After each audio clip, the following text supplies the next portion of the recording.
Bismillahirrahmanirrahim. Assalamualaikum warahmatullahi wabarakatuh. Salam sejahtera, salam Malaysia Madani diucapkan kepada ahli panel kita yang tidak jemu melontarkan ada dalam forum. Sidang hadirin dan rakan-rakan yang dikasihi sekalian, Alhamdulillah, bersyukur kehadrat Ilahi kerana dengan limpah kurnianya dapat kita bersama pada hari ini dalam forum sejarah Jumaat Sejarah sesi 2023.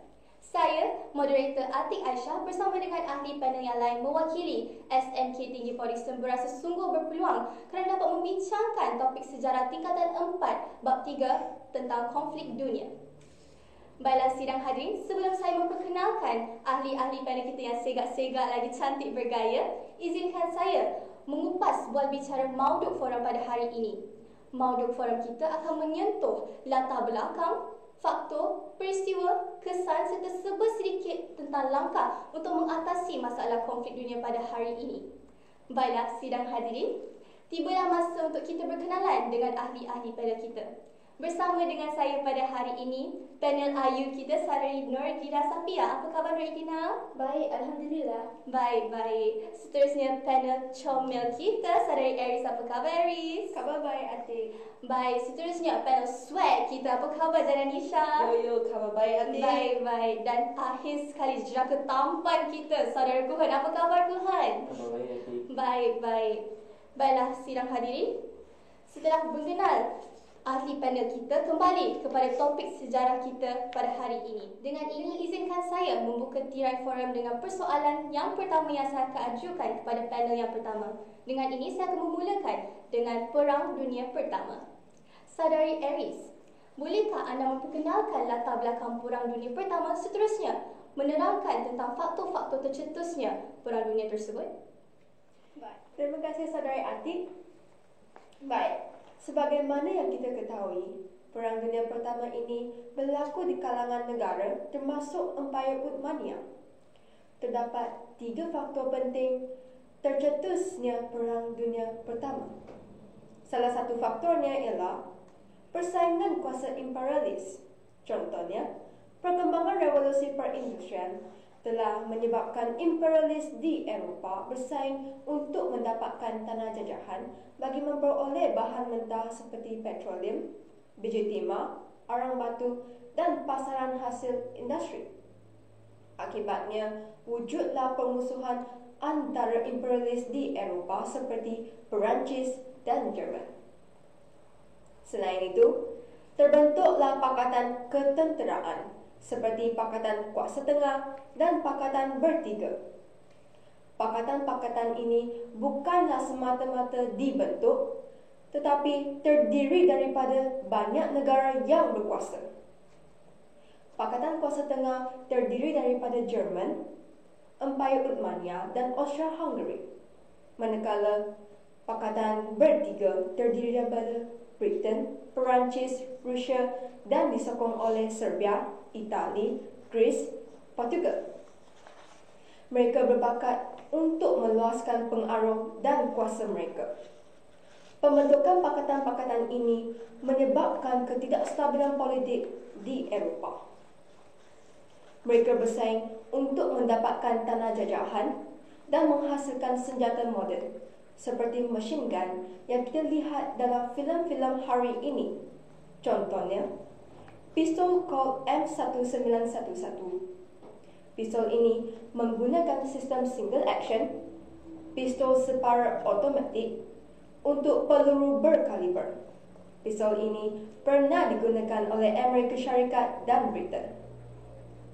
Hadirin sekalian, dan faktor yang terakhirnya ialah permusuhan antara Austria-Hungary dengan Serbia membawa kepada krisis di rantau Balkan pada 28 Julai 1914. Perang Balkan terdiri dari 2 konflik yang terjadi di Balkan Semenanjung Balkan pada tahun 1912 hingga 1913. Persoalannya, apakah 2 konflik itu? 4 negeri Balkan telah mengalahkan Empayar Uthmaniyah dalam Perang Pertama. Salah satu negerinya, Bulgaria, telah mengalami kekalahan dalam Perang Kedua. Empayar Uthmaniyah kehilangan sebahagian wilayahnya akibat perang ini dan wujudlah krisis di rantau Balkan pada tahun 1914. Serbia dituduh menghasut rakyat Austria berketurunan Serb dan membebaskan diri daripada pemerintahan Austria-Hungary. Pembunuhan Archduke Ferdinand dan isterinya Sophie oleh seorang pemuda Serb merupakan kemuncak krisis rantau Balkan 1914. Archduke Ferdinand merupakan pewaris takhta Habsburg dan Empayar Austria-Hungary. Beliau diminta melawat Bosnia-Herzegovina yang baru dilampirkan dan memeriksa tentera mereka. Seorang pemuda Serb yang bernama Gavrilo Princip, seorang bos Bosnia yang telah menumpukan kehidupannya untuk melindungi Serbia, telah membunuh Archduke Ferdinand dan isterinya Sophie.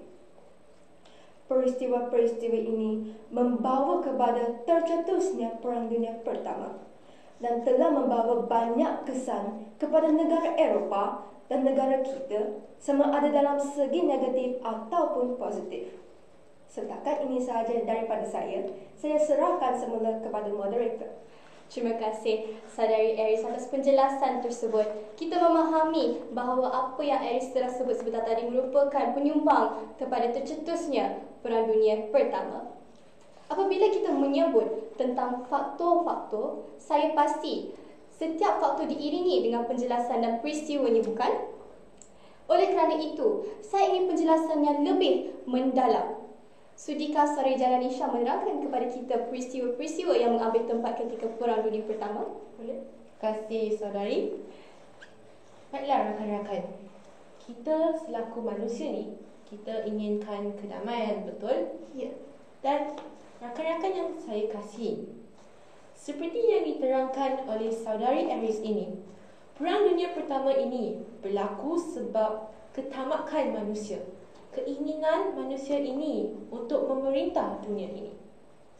Bayangkan, jika kalian mempunyai satu peluang di jari anda untuk memerintah dunia ini, adakah kalian akan menolak peluang itu? Tidak. Dan peluang inilah yang telah berubah menjadi Perang Dunia Pertama. Seorang arif pernah berkata, tentera sejati bertarung bukan kerana membenci apa yang ada di depannya, tetapi kerana dia menyayangi apa yang ada di belakangnya. Pernyataan ini bukan serba perkataan, tetapi meninggalkan kesan-kesan yang mendalam terhadap peristiwa-peristiwa yang berlaku semasa Perang Dunia Pertama. Pernyataan ini menunjukkan sejauh manakah dan perspektif seseorang mampu pergi untuk mencapai perkara yang dicintainya itu. Baiklah, rakan-rakan, dalam forum ini saya akan tertumpu kepada 3 jenis perkara. Pertama, persidangan damai Paris. Kedua, perjanjian Versailles. Dan ketiga, Liga Bangsa-Bangsa. Baiklah, marilah kita lihat persidangan damai Paris. Persidangan ini diadakan pada 18 Januari 1919 untuk membincangkan syarat perdamaian selepas berlakunya perang. Syarat ini adalah untuk memastikan Jerman tidak lagi menjadi ancaman kepada keamanan di Eropah. Kemudian lahirnya deklarasi 14 perkara Woodrow Wilson dengan 2 prinsip. Pertama, rakyat menentukan nasib negara mereka sendiri. Kedua, penentuan sempadan haruslah berasaskan bangsa. Dan apabila saya sebut Perang Dunia Pertama, perjanjian ini sangat-sangat terkenal. Perjanjian Versailles. Perjanjian ini ditandatangani pada 28 Jun 1919 antara 2 pihak, Pakatan Bertiga dan Jerman. Dalam perjanjian ini, Jerman dikehendaki melakukan 4 perkara. Pertama, Jerman haruslah bertanggungjawab terhadap kemusnahan. Kedua, Jerman haruslah membayar pampasan kepada Pakatan Bertiga. Ketiga, Jerman haruslah menghadkan saiz angkatan tentera mereka. Dan akhir sekali, Jerman haruslah menyerahkan tanah jajahan mereka kepada Pakatan Bertiga.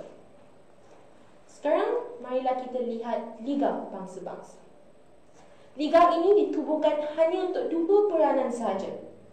Pertama, menggalakkan kerjasama antarabangsa, dan kedua, untuk mengekalkan keamanan. Dan sebagai tambahan, Perang Dunia Pertama ini pada awalnya hanya melibatkan Pakatan Bertiga dan Kuasa Tengah. Kemudian, Pakatan Bertiga ini dia telah menerima bantuan daripada Amerika Syarikat dan kesannya Jerman telah kalah. Dan akibat kekalahan itu, lahirlah Amerika Syarikat sebagai kuasa besar dunia. Baiklah, sekian daripada saya kembalikannya kepada Atik.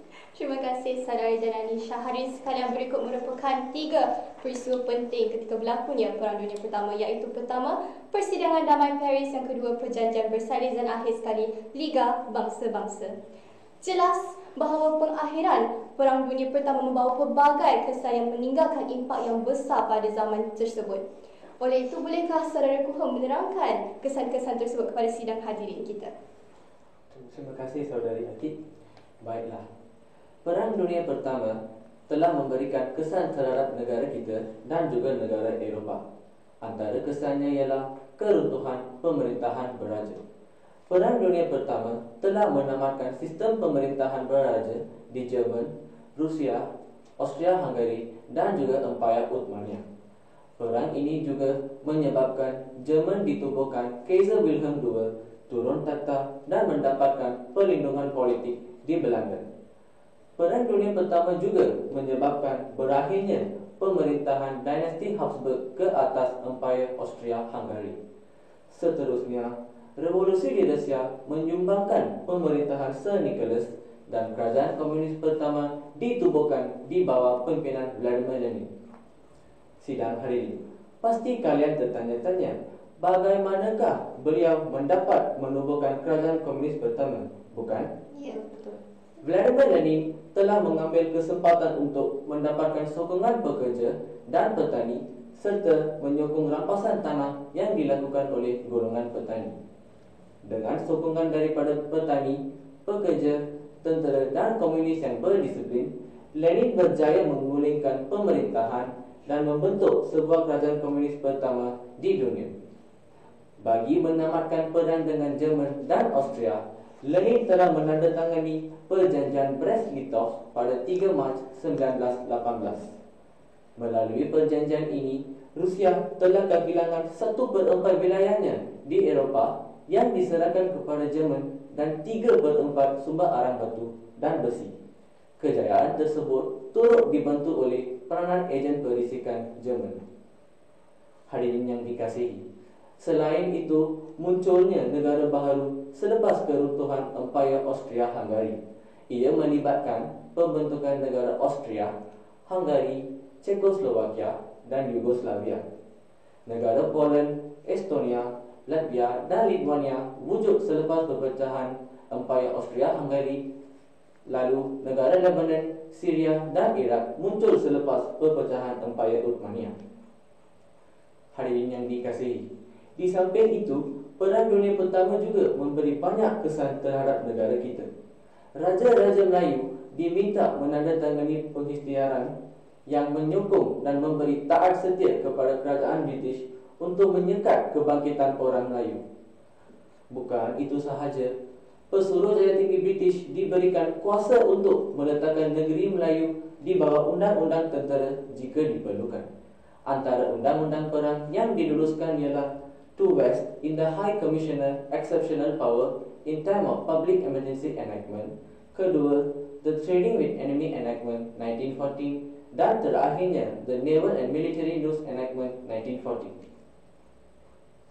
Hadirin yang dihormati, akhir sekali, berlakulah perkembangan teknologi dan senjata. Perang Dunia Pertama menjadi laboratorium bagi pengembangan teknologi baru dan senjata. Senjata-senjata seperti tank, mesin, pesawat tempur dan senjata beracun seperti gas diperkenalkan dalam pertempuran. Ini membawa perubahan besar dalam taktik dan strategi perang moden. Saya harap penerangan saya ini cukup jelas untuk menerangkan kesan Perang Dunia Pertama. Terima kasih saudara Kuhan atas penjelasan tersebut. Kesan-kesan yang dibincangkan sebentar tadi membuka mata kita betapa besarnya impak kesan Perang Dunia Pertama akibat kezaliman pihak yang tidak berhati perut dalam mengekalkan keamanan dan kesejahteraan sesebuah negara. Baiklah, ahli-ahli panel, sidang hadirin telah pun mendengar kesan-kesan Perang Dunia Pertama. Namun, melalui apa yang telah dibincangkan sebentar tadi, kita dapat memahami bahawa ramai rakyat yang terkorban, kira-kira 8.5 juta tentera terkorban, malah 12.5 juta orang awam terkorban. Dari segi harta benda pula, 36,670 juta dolar telah musnah akibat perang tersebut. Pada pendapat saudari Irdina, bagaimanakah saudari ingin mengelakkan tragedi seperti ini berlaku di tanah air yang tercinta ini? Bolehkah saudari berkongsi pendapat? Boleh. Terima kasih saudari pengerusi. Sidang hadirin, apakah yang akan berlaku jika konflik ini berterusan? Tak tahu. Mungkin akan ada di antara kita yang kehilangan ibu bapanya, anak yang kehilangan bapanya, dan juga dunia ini akan menjadi musnah semusnah-musnahnya jika konflik ini berterusan. Memetik kata daripada saudara Kuhan sebentar tadi, bahawa perang dunia ini memberi banyak kesan kepada kita, seperti keruntuhan pemerintahan beraja, kemunculan negara baharu dan juga peningkatan dalam jumlah korban. Ya.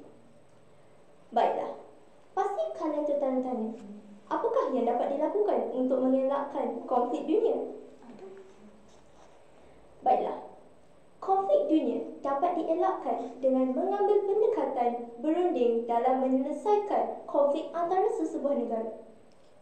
Hal ini kerana melalui perundingan, pemimpin daripada kedua-dua belah pihak dapat bekerjasama untuk mencari jalan keluar bagi setiap konflik yang dihadapi. Perbincangan yang melibatkan golongan pemimpin ini pasti akan mencari jalan yang terbaik dalam menyelesaikan setiap permasalahan yang berbangkit. Melalui perundingan juga, setiap negara yang mempunyai masalah akan dapat diselesaikan dan juga dapat mengelakkan berlakunya peperangan. Seterusnya, mengadakan hubungan diplomatik dengan negara luar. Setiap negara di dunia perlulah menjalinkan hubungan yang baik demi kebaikan dan juga kepentingan bersama. Tahukah kalian hubungan ini dapat dieratkan dari segi macam mana? Tak tahu lah. Hubungan ini boleh dieratkan dalam semua bidang, seperti bidang pelancongan, kebudayaan, perdagangan, politik dan juga pendidikan. Contohnya, melalui perkongsian budaya, pertukaran teknologi dan juga penyertaan dalam pertandingan sukan. Cara ini dapat menjamin kestabilan politik dan seterusnya menyumbang kepada keamanan dunia. Hubungan ekonomi juga dapat diperkukuh memandangkan ekonomi antarabangsa saling melengkapi antara satu sama lain. Melalui hubungan diplomatik yang baik, setiap negara akan bekerjasama antara satu sama lain dan secara tidak langsung akan wujud sikap saling menghormati kedaulatan negara lain. Di samping itu, PBB juga berperanan untuk menggubal undang-undang persenjataan global dan juga mengetepikan kepentingan mana-mana pihak. Tahukah kalian, sehingga ke hari ini, badan dunia ini masih tidak mampu untuk menyelesaikan permasalahan dunia secara 100%. Mengapakah hal ini terjadi? Ini kerana badan ini dipengaruhi oleh negara yang memiliki kuasa veto. Persoalannya, apakah negara yang memiliki kuasa veto itu? Untuk pengetahuan semua, Amerika Syarikat merupakan negara yang memiliki kuasa veto dan sering membantu tindakan Israel dalam menyerang negara-negara kecil seperti Palestin.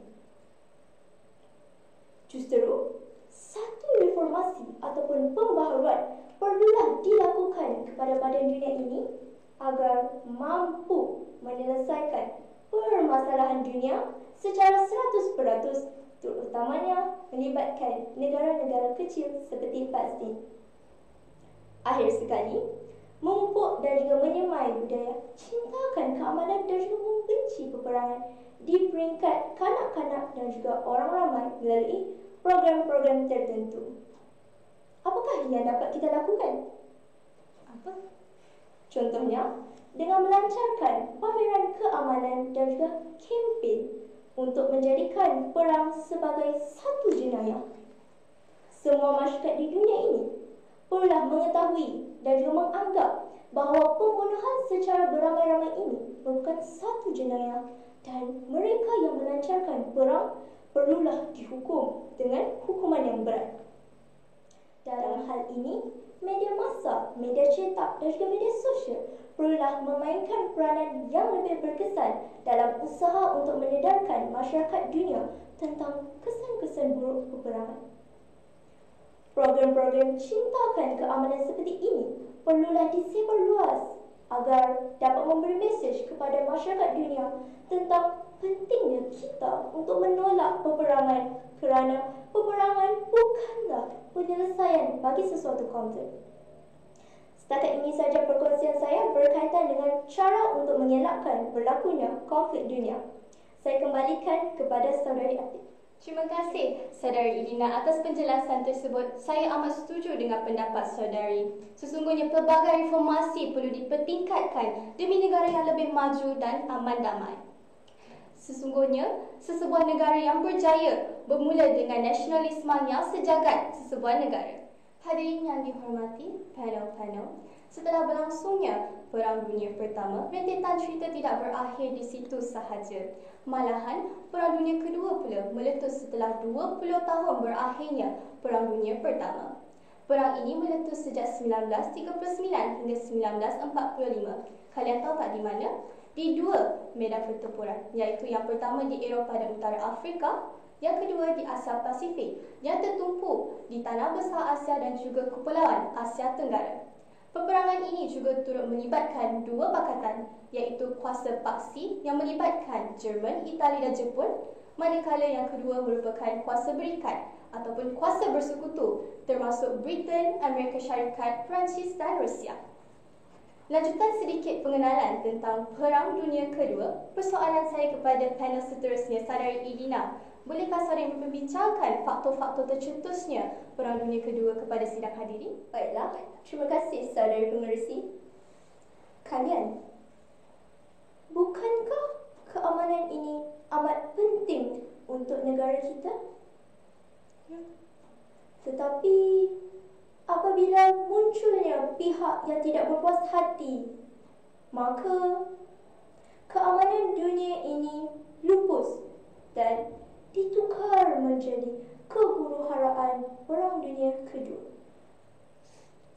Perang Dunia Kedua meletus pada tahun 1939 hingga 1945. Perang ini bukan hanya melibatkan kuasa-kuasa di Eropah, malah melibatkan negara-negara di Asia dan juga Kepulauan Pasifik.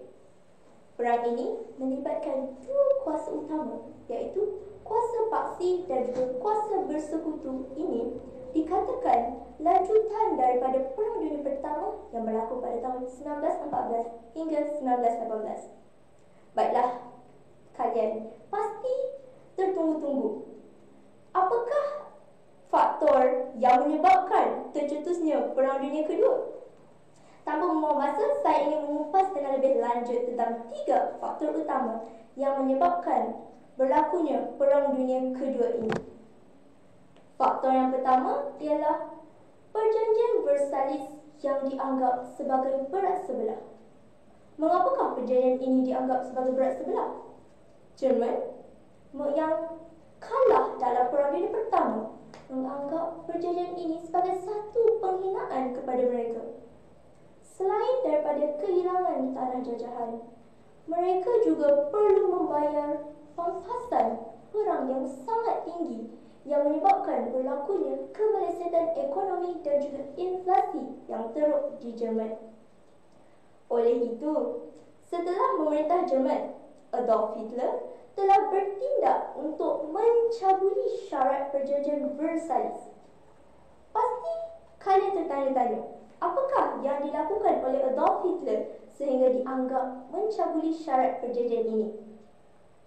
Beliau telah bertindak untuk menawan kembali wilayah Saar dan juga Rhineland yang telah diserahkan kepada Perancis, memasukkan Austria ke dalam Jerman, menubuhkan tentera udara Jerman dan juga menyerang Poland.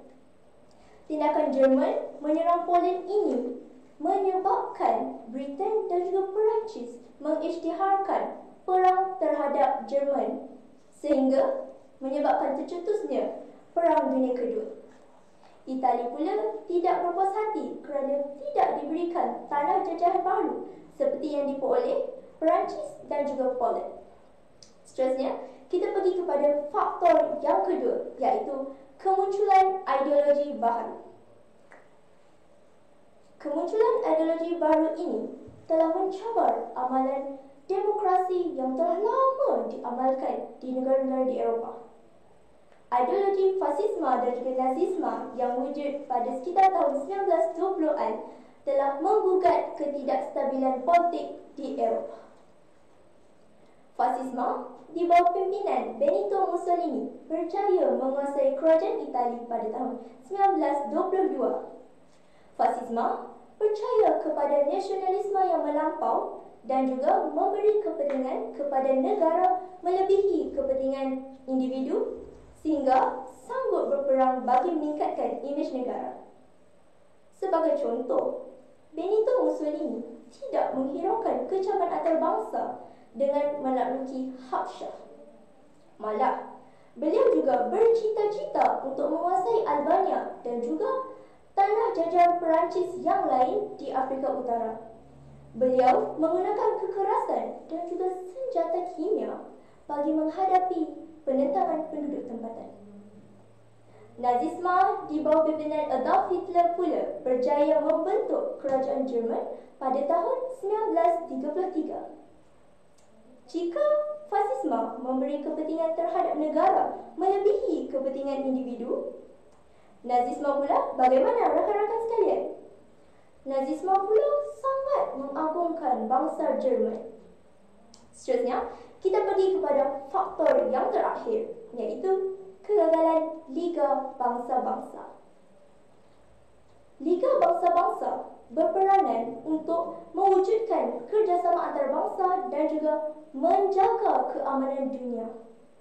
Namun begitu, kegagalan Liga Bangsa-Bangsa dalam usaha untuk menguatkuasakan perjanjian perlucutan senjata dan juga menangani krisis pencerobohan yang berlaku selepas Perang Dunia Pertama telah menyebabkan dunia terdedah kepada konflik yang berterusan dan seterusnya mengakibatkan meletusnya Perang Dunia Kedua. Pasti kalian tertanya-tanya, apakah antara cabaran Liga Bangsa-Bangsa selepas Perang Dunia Pertama? Cabaran yang pertama ialah krisis Manchuria yang berlaku sekitar tahun 1931 hingga 1933, iaitu Jepun telah menakluki wilayah Manchuria yang ketika itu di bawah penguasaan China. Cabaran kedua ialah perjanjian perlucutan senjata yang berlaku sekitar tahun 1931 hingga 1934, iaitu Jerman telah keluar daripada Liga Bangsa-Bangsa dan juga memperbesarkan angkatan tenteranya secara terbuka.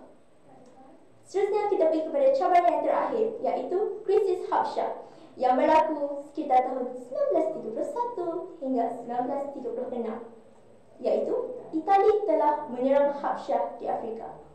Setakat ini sahaja perkongsian saya berkaitan dengan faktor-faktor tercetusnya Perang Dunia Kedua. Saya kembalikan semula kepada saudara.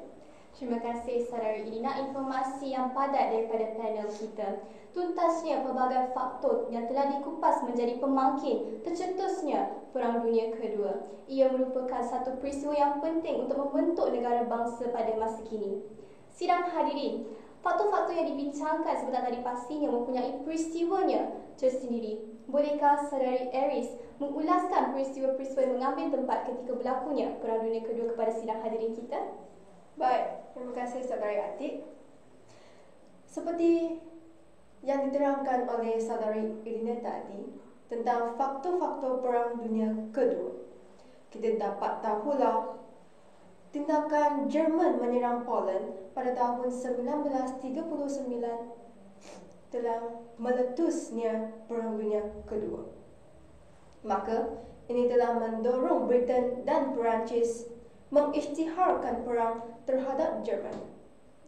Selepas pengisytiharan perang, Jerman memulakan serangan Blitzkrieg untuk menakluki negara Eropah Barat. Tahukah kalian apa yang dimaksudkan tentang serangan Blitzkrieg? Baik, ia bermaksud serangan kilat. Kapal terbang Jerman mengebom sasaran musuh diikuti dengan serangan kereta kebal dan tentera bermotosikal. Blitzkrieg ini bergantung kepada kerjasama era antara infanteri dan kereta kebal Panzer. Di sini, infanteri menggunakan Panzer untuk berlindung serangan ke atas Ukraine pada September 1941. Serangan ini telah menyebabkan kira-kira 70 hingga 85 juta nyawa dengan lebih banyak orang awam terbunuh berbanding dengan anggota tentera. Bukan itu sahaja. Pistol Luger P08 merupakan pistol ikonik yang digunakan oleh pihak Jerman sepanjang Perang Dunia Kedua ini. Pada 1941, Jerman menguasai hampir semua negara di Eropah Barat seperti Luxembourg, Perancis, Norway, Denmark, Belanda, Belgium, dan Poland. Ini merupakan penaklukan Jerman terhadap Eropah Barat. Kalian, sekarang saya akan memberikan penjelasan yang lebih jelas tentang peristiwa kronologi Perang Dunia Kedua. Pada September 1940, Jerman melancarkan serangan udara dan laut terhadap Britain.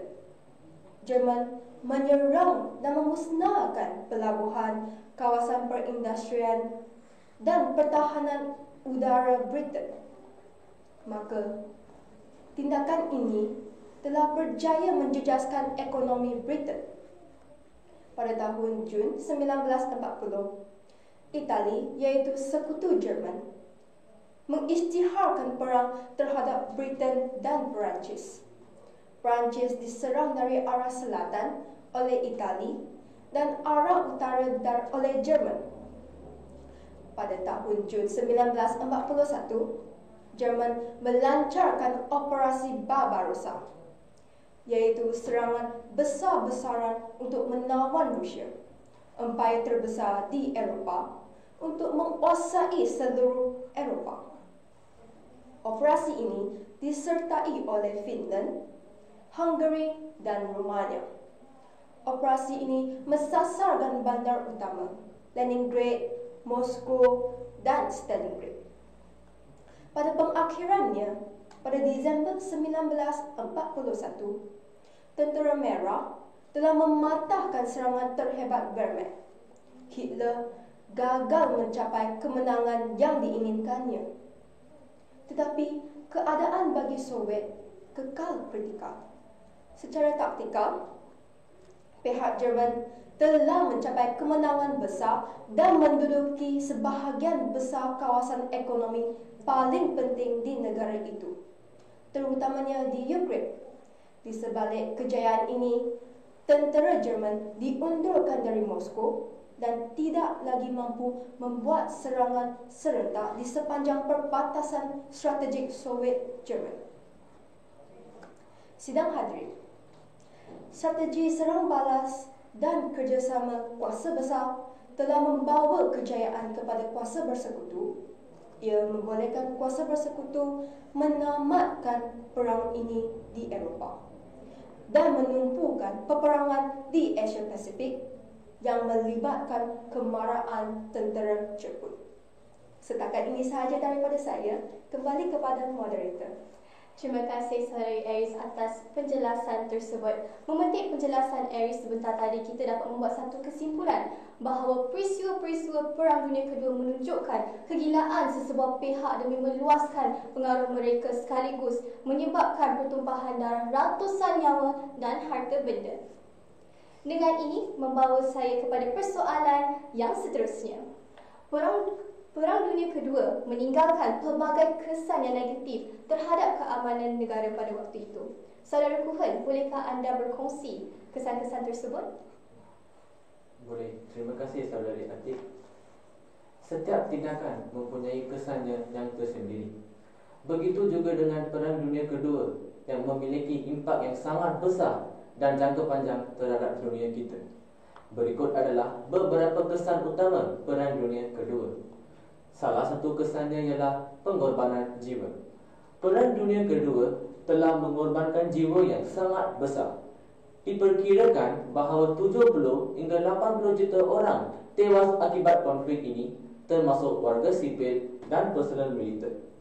Impak ini sangat merugikan keluarga yang kehilangan orang-orang tercinta mereka dan meninggalkan luka yang mendalam di masyarakat sehingga kini. Kesan yang kedua ialah perubahan perbatasan dan pemecahan negara.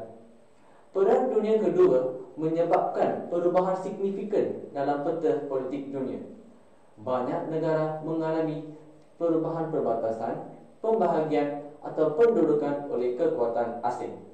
Jerman, misalnya, dibahagi menjadi dua negara, iaitu Jerman Barat dan Jerman Timur selama beberapa dekad. Hadirin sekalian, selepas itu munculnya Blok Barat dan Blok Timur. Setelah Perang Dunia Kedua, dunia terpecah menjadi dua blok besar yang saling bersaing.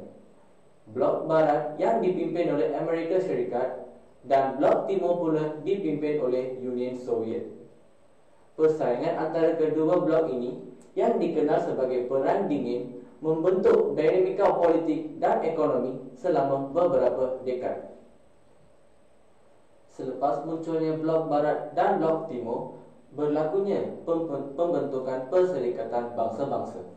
Perang Dunia Kedua mendorong pembentukan Perserikatan Bangsa-Bangsa pada tahun 1945. Tujuan PBB adalah untuk mencegah terjadinya konflik berskala besar di masa hadapan dan untuk mempromosikan perdamaian, keamanan dan kerjasama internasional. Hadirin yang dihormati, kesan yang kelima ialah pembangunan teknologi dan inovasi. Perang Dunia Kedua menjadi pendorong bagi perkembangan teknologi dan inovasi dalam pelbagai bidang. Misalnya, penelitian nuklear yang dipelopori oleh Amerika Syarikat mengarah pada pengembangan senjata nuklear, kemudian digunakan untuk keperluan energi.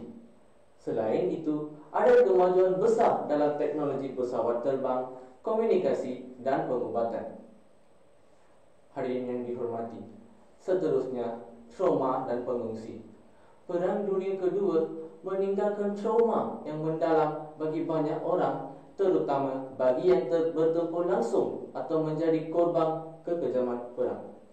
Banyak warga sipil mengalami penderitaan, terutama mereka yang terpaksa mengungsi atau menjadi pengungsi akibat konflik.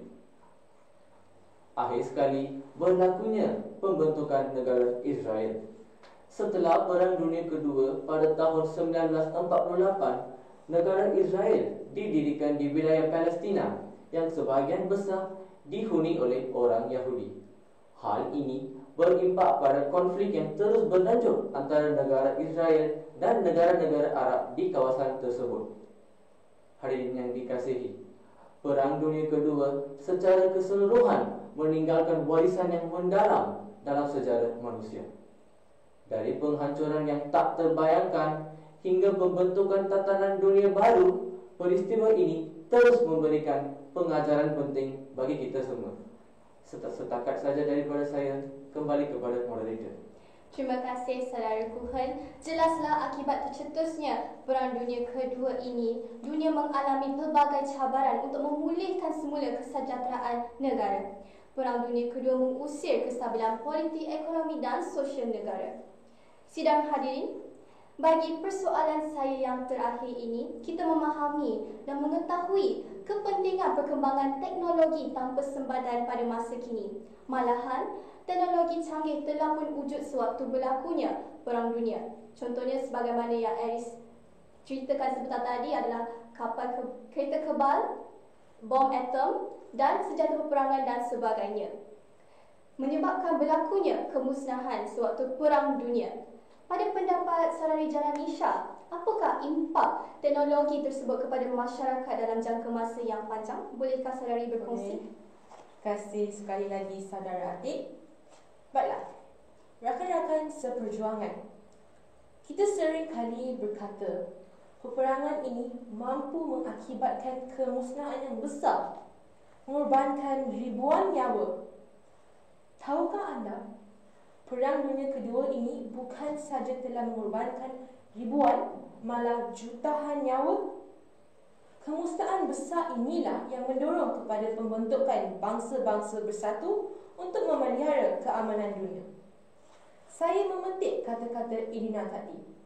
Pembaruan kepada organisasi dunia seperti PBB, mewujudkan hubungan diplomatik, berunding untuk mencapai kedamaian. Persoalan saya, perkara-perkara ini telah dilakukan selepas Perang Dunia Pertama. Tetapi, mengapakah Perang Dunia Kedua, walaupun perkara-perkara itu telah berlaku, mengapakah Perang Dunia Kedua ini masih mengakibatkan kemusnahan yang besar? Rakan-rakan, 2 juta nyawa. Dan mengapakah itu berlaku? Akibat penggunaan senjata ketika perang. Baiklah, kesan paling nyata ialah pengorbanan nyawa manusia yang tidak berdosa di sesuatu tempat. Orang awam yang tidak bersalah, kanak-kanak, wanita, orang tua dibunuh oleh tentera penceroboh. Akibat daripada keganasan dan kezaliman itu, ramai yang telah kehilangan orang yang tersayang mereka. Bayangkanlah rakan-rakan. Hari ini kita ada ibu bapa, ayah untuk suap kita, ibu untuk bertanya khabar. Saya sendiri ada, adik-adik saya tunggu di rumah. Jika keesokan hari mereka tiada, apakah perasaan anda? Anda pasti akan rasa buntu, bukan? Dan itulah nasib kebanyakan individu ketika Perang Dunia Kedua. Seterusnya, kemusnahan harta benda. Akibat daripada perang, banyak harta benda telah dimusnahkan. Seperti kereta, seperti bangunan, hospital, rumah, jalan raya. Bukankah ini perkara-perkara yang diperlukan oleh seseorang manusia setiap hari? Bukankah ini keperluan asas untuk kita majukan negara bangsa ini? Ya, bukan? Tetapi akibat daripada kemusnahan penggunaan senjata ketika Perang Dunia Kedua, ramai yang telah berhadapan dengan jalan buntu. Para petani telah kehilangan alatan-alatan mereka, hasil mereka yang menjadi hasil usaha penyerahan diri sendiri. Rakan-rakan, kesan yang paling nyata ialah wujudnya kesan hitam dalam sejarah dunia. Sejarah dunia, bukan sejarah Malaysia tetapi sejarah dunia. Pengoboman di Hiroshima dan Nagasaki ini bukan saja dipelajari di negara-negara Asia tetapi di Amerika Syarikat juga. Mengapa? Kerana kita ditekankan untuk belajar daripada kesilapan. Bukankah itu matlamat sejarah? Hadirin, rakan-rakan, saudara-saudari. Pengoboman di Hiroshima ini, di Nagasaki ini hanya mengajar kita satu perkara. Kita ini manusia. Kita bijak, kita beremosi, kita bersimpati. Dan gunakanlah perkara-perkara ini sebagai plus point kita, sebagai advantage kita. Lihatlah Jepun. Walaupun negara ini maju, walaupun negara matahari ini terkenal dalam bidang teknologi, sukan, pendidikan, rakyat mereka berdepan dengan pelbagai cabaran dari segi kesihatan. Apakah fungsi peranan jika kita ni mengejar kemewahan tetapi tidak sihat dari segi fizikal dan mental, bukan? Radiasi, mutasi, penyakit genetik, semuanya adalah kesan daripada pengumuman yang berlaku tahun-tahun, dekad-dekad dahulu. Oleh itu, perkara ini, peristiwa Perang Dunia Kedua ini hanya menekankan, mengajar kita satu perkara. Perang senang, pergi sana, kumpul orang, guna senjata, gaduh-gaduh, menang. Sebaliknya, ambil sebatang pena, selai kertas, duduk semeja, bincang, carilah hasil perdamaiannya. Sebab apa yang kita bincang hari ini, apa yang kita cipta hari ini akanlah menjadi penentu keesokan hari. Sekian daripada saya serahkannya kepada saudari Atik. Terima kasih Saudari Jananisha atas perkongsian tersebut. Saya berharap kita dapat mempelajari ilmu yang baharu melalui apa yang panel sebut sebentar tadi. Sudah terang lagi bersuluh bahawa penyalahgunaan teknologi tanpa sempadan akan membawa pada terhadap kesejahteraan dan keamanan negara. Oleh itu, pelbagai pihak haruslah berganding bahu untuk mengekang konflik ini berlaku berleluasa. Baiklah sidang hadirin, dengan ini forum sejarah kita sampai ke penghujungnya. Terima kasih kepada sahabat-sahabat ahli panel kita yang bersungguh-sungguh dan bersemangat dan beriltizam dalam perkongsian ilmu sebentar tadi. Kami berharap penerangan sebentar tadi mampu membantu hadirin sekalian memahami isu-isu konflik dunia dengan lebih jelas. Saya mewakili semua ahli panel mengucapkan setinggi-tinggi terima kasih kepada semua hadirin yang sudi bersama dalam forum sejarah Jom Up Sejarah sesi 2023 ini. Lantaran keterbatasan waktu, saya mohon mengakhiri perbicaraan ini, selanjutnya mohon mengundur diri. Sekian sahaja daripada kami. Wabillahi taufiq wal hidayah. Wassalamualaikum warahmatullahi wabarakatuh. Salam sejahtera, salam Malaysia Madani.